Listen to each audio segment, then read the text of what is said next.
இப்போ அண்ணாமலை கடுமையாக விமர்சனம் பண்ணி பேசினதை நீங்களும் பார்த்துருப்பீங்க. எப்படி இதுக்கு அண்ணாதிமுக ரியாக்ட் பண்ணுறது? நேற்றே உங்களுடைய அம்மா பேரவை செயலாளர்லாம் கொடுத்துருந்தாரு. இருந்தாலும் இன்னைக்கு உங்களுடைய கருத்து, உங்கள் பொதுச் செயலாளர்களை பற்றி என்ன நினைக்கிறாரு? இல்லை இது ஒரு விநாசகால விபரீத புத்தின்வாங்க. ஒரு விபரீத புத்திகள் வரும்போது இந்த மாதிரி ஒரு தரம் தாழ்ந்த விமர்சனங்கள் அதெல்லாம் வரும். அதாவது ஒரு அழிவை நோக்கி அண்ணாமலை போகிறார் என்பதற்கு ஒரு எடுத்துக்காட்டு தான் அவருடைய அன்றைக்கி பேச்சு இருந்தது. ஒரு தரம் தாழ்ந்த பேச்சு.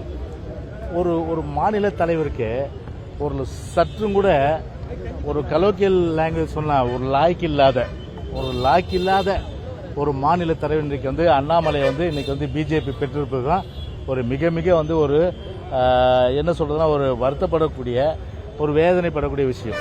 ஏன் சொல்றேன்னு கேட்டாக்கா, பொதுவாகவே அரசியலில் கருத்து மாற்றங்கள் இருக்கலாம், விமர்சனங்கள் இருக்கலாம். அந்த விமர்சனங்கள் ஒரு ஆரோக்கியமானதாக இருக்கணும்.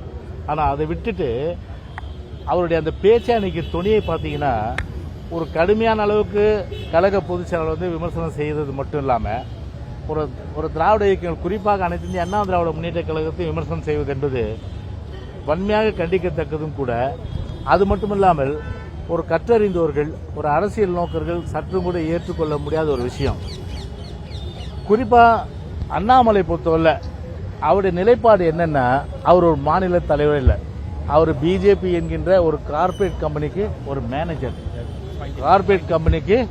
மேனேஜர். இந்த மேனேஜர் யாருடைய ஆட்டத்துக்கு எல்லாம் ஆடுகிறார் என்று சொன்னால் திரு மு.க. ஸ்டாலினுடைய ஆட்டத்துக்கெல்லாம் ஆடுகின்றார். குறிப்பாக சொல்லணும்னா தேர்தல் காலத்தில், அதாவது திரு மு.க. ஸ்டாலின் அவர்கள் பிஜேபிக்கும் எங்களுக்கும் ஒரு ரகசிய கூட்டணி இருக்குது என்று சொல்லும்போது அது எந்த காலத்திலாவது அண்ணாமலை மறுத்தாரா? மறுக்கல. மாறாக இன்னைக்கு பிஜேபியும் இன்னைக்கு டிஎம்கேயும் ரகசிய கூட்டணி. அந்த ரகசிய கூட்டணி ரெண்டு கார்ப்பரேட் கம்பெனி ஒன்னாகி இன்னைக்கு ஒரு ரகசிய கூட்டணி அமைத்து அது பெரிய அளவுக்கு இன்னைக்கு ஒரு விவாத பொருளாகிவிட்ட நிலையில இன்னைக்கு ஸ்டாலின் பேச்சை கேட்டுட்டு அந்த மாதிரிலாம் இல்ல அப்படின்றதுக்கு அவர் தன்னுடைய அந்த மேடையை இன்னைக்கு ஒரு அநாகரிகமாக பயன்படுத்திய ஒரு சூழ்நிலை தான். அண்ணாமலையுடைய தகுதி என்ன? ஒரு 3 வருஷம் தான் அரசியல். பொதுச் செயலாளருடைய தகுதி என்ன? ஒரு கிளை செயலாளர், ஒன்றிய செயலாளர், அதன் பிறகு பல்வேறு, அதாவது சட்டமன்ற உறுப்பினர், நாடாளுமன்ற உறுப்பினர், அமைச்சர், ஒரு முதலமைச்சர். ஒரு கொடி பிடிக்கின்ற தொண்டன் கூட ஒரு கொடி கட்டிய காரில், அரசு காரில் ஒரு முதலமைச்சராக வர முடியும் என்று சொன்னால் அது அனைத்து இந்திய அண்ணா திராவிட முன்னேற்ற கழகத்தில் மட்டும்தான் முடியும். அப்படி உங்களுடைய நிலைமையே அண்ணாமலை, நான் பண்பாடோட பேசுறேன், அண்ணாமலை மாதிரி தரத்தாழ்ந்து பேசல. உங்களுடைய நிலைமையே ஒரு விட்டில் பூச்சி எத்தனை நாள் தெரியுமா? அதனுடைய வாழ்க்கையே 7 நாள். விட்டில் பூச்சி ஒரு முழுமையான அளவுக்கு பார்த்தீங்கன்னா ஒரு மின்மினி பூச்சி. இந்த அளவுக்கு தான் அண்ணாமலையினுடைய அந்த ஒரு அரசியல் நிலைமை இருக்கு. ஆனால் இதை மறந்துட்டு இன்னைக்கு ஒரு பாரம்பரியமிக்க ஒரு கட்சி அனைத்து இந்திய அண்ணா திராவிட முன்னேற்ற கழகம் 31 வருஷம் ஆண்ட கட்சி. அது மட்டும் இல்லாமல் ஏறக்குறைய 52 ஆண்டுகள் கடந்து இன்னும் 100 ஆண்டுகள் இருக்கின்ற பல்வேறு வகையில் மக்களுக்கு செய்கின்ற 2026 ஆட்சி அமைக்கின்ற வல்லமை பெற்றிருக்கின்ற ஒரு மாபெரும் இயக்கத்தை பேசுறேன்னா அதுக்கு கொஞ்சமாச்சும் யோகியதை இருக்கா? அண்ணாமலைக்கு இல்ல தகுதி இருக்கா? பேசக்கூடிய அளவுக்கு உங்களுக்கு அந்த முகாந்திரம் இருக்கா? இல்ல. 1,12,000 பேர் இன்னைக்கு உள்ளாட்சி தேர்தலில் நாங்க நிக்க வைப்பேன்னா பல பூத்துல ஆளே இல்லை. கேண்டிடேட் 1,12,000 பேர் கிடையாது. அப்படி இருக்கும்போது 1,12,000 பேர் நிக்க வச்சுறாரு. அது 1,12,000 பேர் ஜெயிச்சிருவாங்களாம். அந்த ஜெயிச்சுட்டு அவங்க ஆட்சி பிடிச்சிருவாங்களாம். எப்படிப்பட்ட ஒரு கற்பனையான கோட்டையை இன்றைக்கு திரு அண்ணாமலை இன்னைக்கு சொல்றாருன்னா எந்த அளவுக்கு பார்த்தீங்கன்னா இன்னைக்கு ஒரு கற்பனையிலே இன்னைக்கு அரசியல் பண்ணிட்டு இருக்காரு. கற்பனையிலேயே மிதந்து கொண்டிருக்கிறார். ஒரு மின்மினி பூச்சி போல, ஒரு விட்டில் பூச்சி போல. அப்ப சொல்றாரு திராவிட இயக்கங்கள் ஒழிக்கிறது தான். இதுவரையில திமுக வாய் திறக்கல. ஏன்னா திராவிட இயக்கம் வரும்போது அண்ணா திமுக ஏதாவது வாரஸ் பாரதி வாய் திறந்திருக்காரா? எப்படி அவங்களால முடியும்? அப்படின்னு சொல்றாங்களா? இதுவரை சொல்லவே இல்லை. திராவிட இயக்கத்தை ஒழிச்சிடலாம். திமுக வந்து நீ எப்படி வேணாலும் பேசிக்கோ, ஆனால் திராவிட இயக்கங்கள் ஒன்றாக இருக்கின்ற அனைத்து இந்திய அண்ணா திராவிட முன்னேற்ற கழகத்தை இந்த விட்டில் பூச்சி பெரிய ஆலமரம், பெரிய அளவுக்கு பார்த்தீங்கன்னா வந்து ஒரு வீரனா இருக்கின்ற அந்த குதிரை ஓட்ட ஓடக்கூடிய ஒரு மாபெரும் வந்து இயக்கம் அனைத்து இந்திய அண்ணா திராவிட முன்னேற்ற கழக இயக்கம். அந்த இயக்கத்தை போய் ஒழிக்கிறது வேலைன்னா கருணாநிதி அவங்க அப்பாவாலே முடியல, கருணாநிதி முப்பாட்டனால முடியல, உங்க அப்பாவாலே முடியாது, அண்ணாமலை அப்பாவால முடியாது, அப்பாவாலே முப்பாட்டனால முடியாது. அனைத்து இந்திய அண்ணா திராவிட முன்னேற்ற கழகத்தை வந்து தொட்டு பார்த்தால் அவன் கெட்டு போனவனாக தான் நிச்சயமா இருப்பான். இதுதான் வந்து இன்றைக்கு வரலாறு.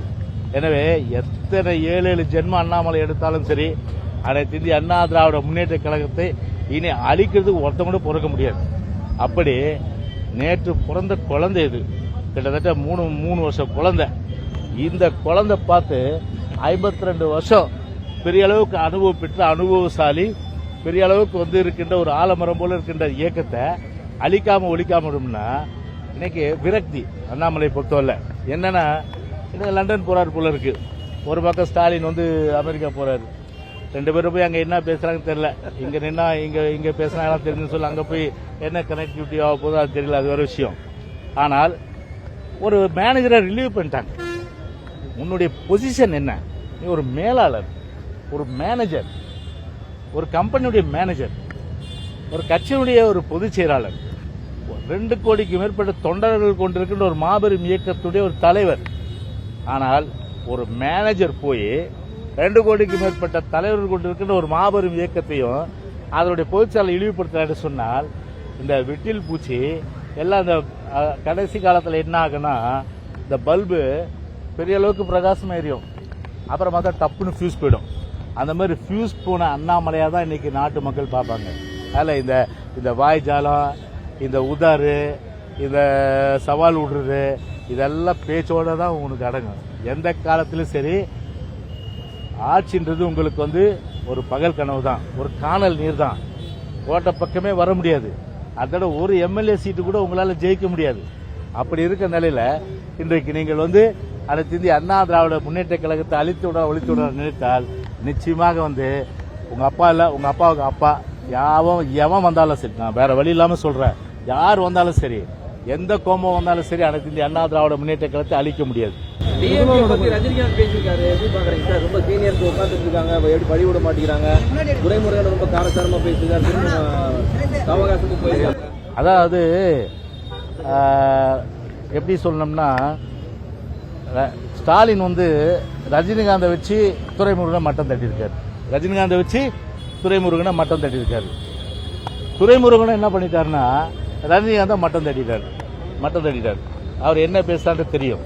அதனால இது முழுக்க முழுக்க ஸ்டாலினால் முன்மொழியப்பட்டு யாரு ரஜினி பேசி அதன் மூலம் வந்து உதயநிதி வழிமொழிந்து இன்னைக்கு பாத்தீங்கன்னா பத்த வச்ச பரட்டன்ற மாதிரி டிவியில கூட பார்த்தேன்.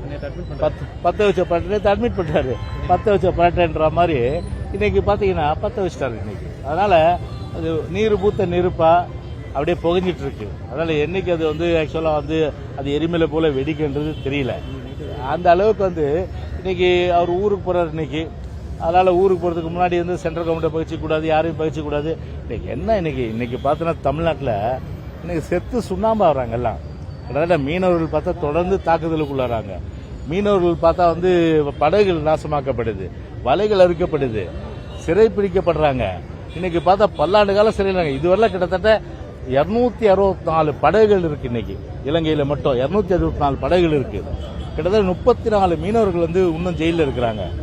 இவர்களை மீட்பதற்கு என்ன நடவடிக்கை? மத்திய அரசு வந்து ஒரு அழுத்தம் கொடுத்து மத்திய அரசு வந்து எதிர்த்து வாய்ப்பேசி வாதாடி போராடி மீனவர்களை வந்து படகுகளையும் வந்து மீனவர்கள் மீட்பதற்கு என்ன நடவடிக்கை எடுத்தாங்க? ஒரு பக்கம் மீனவர்கள் நெசவாளர் பாவம் ரா மெட்டீரியல் கிடைக்கல, அவங்க போராடுறாங்க. சிறு தொழிலாம் நசுங்கப்பட்டுருது. சிறு தொழில் தான் பிரதான தொழில். அதை காப்பாற்றுவதற்கு எந்த நடவடிக்கை இல்லை. அதை காப்பாற்றாம தமிழ்நாடே ஒட்டுமொத்தமா பத்தி எரியுது. சட்ட ஒழுங்கு மோசம், போதை கலாச்சாரம் மோசம். நாடு எக்கேடு கட்டு போனா என்ன, நான் அமெரிக்கா போறேன் முதலீடுன்னு சொல்லிட்டு ஈக்கிறேன்னு சொல்லிட்டு போயிட்டாரு. ஏற்கனவே ஜப்பான் போனாரு, ஒன்றும் இல்லை. அதே போல் வந்து இது சிங்கப்பூர் போனார், ஒன்றும் கிடையாது. அதே போல் துபாயில் போனார், ஒன்றும் கிடையாது. இப்படி அதெல்லாம் வந்து கணக்கு கொடுங்க, வெள்ளை பேப்பர் ஒயிட் பேப்பர் கொடுங்க. நாட்டு மக்கள் அதான் எதிர்பார்க்குறாங்க. எவ்வளோ எம்ஓஇ போட்டீங்க, எவ்வளோ வந்து இப்போ இண்டஸ்ட்ரி ஃபங்க்ஷன் ஆகுது, அதே போல் எத்தனை பேருக்கு வேலை வாய்ப்பு கொடுத்தீங்க, இவ்வளவும். ஆனால் இவ்வளவோ விட்டுட்டு இப்போ வந்து கார் ரேஸ், இந்த இன்டர்நேஷனல் கார் ரேஸ் நாட்டுக்கு தேவையாது. ஒரு போக்குவரத்து பிரச்சனை கிட்டத்தட்ட ஒரு 31 நடக்குது 2 நாள். அந்த 2 நாளில் கடுமையான போக்குவரத்து நெரிசல் இருக்கும். இது யார் பொறுப்பு? இது அதில் இன்டர்நேஷனல் ஒரு கார் பந்தயத்தில் ஒரு தமிழ்நாட்டை சேர்ந்த ஒரு வீரர்கள் கூட இல்லையே. தமிழ்நாட்டை சேர்ந்த ஒரு வீரர்கள் யாராவது இருக்காங்களா? அவங்க கிடையாது. அப்படி அதனால ஒரு மக்களுடைய வரி பணத்தை நல்லா இருக்க சாலையை நோண்டி போட்டுட்டு பல இடங்களில் பாருங்க, சாலை செவ்வாய் கிரகத்தில் போற மாதிரி இருக்கு, குண்டும் குழியுமா. அந்த அளவுக்கு சாலைகள் மோசம். அந்த பணத்தை அதுக்கு செலவு பண்ணாங்க. ஒரு கார் ரேஸ் யாரு? அது ஏழைகள் விரும்புறதா, இல்லை நடுத்தர மக்கள் விரும்புறதா?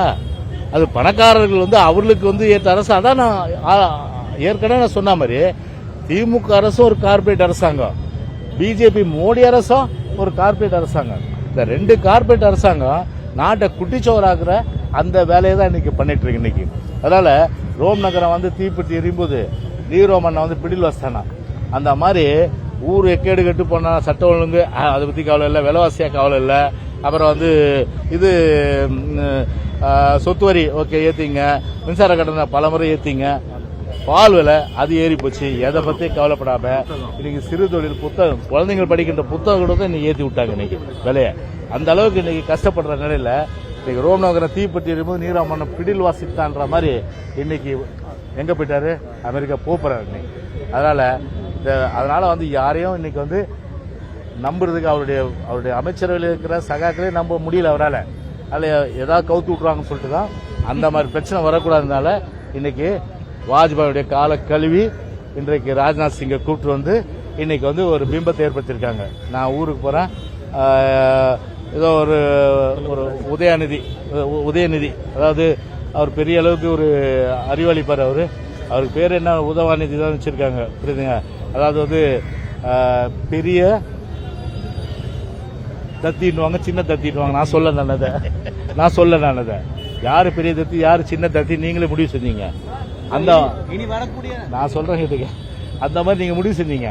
அந்த மாதிரி ஒரு சின்ன ஆள்கிட்ட இன்னைக்கு விட்டுட்டு போயிட்டா ஏதாவது ஆயிடுமே சொல்லிட்டு இன்னைக்கு மத்திய அரசு நீங்க பாத்துங்க சொல்லிட்டு ஒரு காபந்து அப்படின்னு சொல்லிட்டு இன்னைக்கு சென்ட்ரல்ல இன்னைக்கு வந்து வேண்டிட்டு இன்னைக்கு இவர் பிரைம் மினிஸ்டர் மோடியினுடைய கால கழுவிட்டு இன்னைக்கு போயிருக்கு. இனி வரக்கூடிய தேர்தல்கள்ல அதிமுகவுக்கு 4வது கூட கிடைக்காது அப்படின்னு சொல்லிட்டு யாரு அங்க வரக்கூடிய தேர்தல்ல இவர் வந்து தனியா நின்னாரா? இப்போ பார்லிமெண்ட் எலெக்ஷன் தனியா நின்னாரா?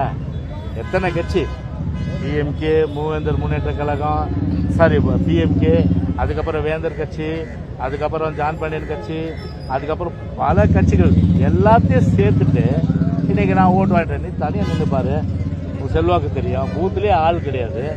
ஒரு எம்எல்ஏ சீட் வாங்க முடியுமா? சேலஞ்ச் பண்ணி சொல்ற வாங்க முடியாது.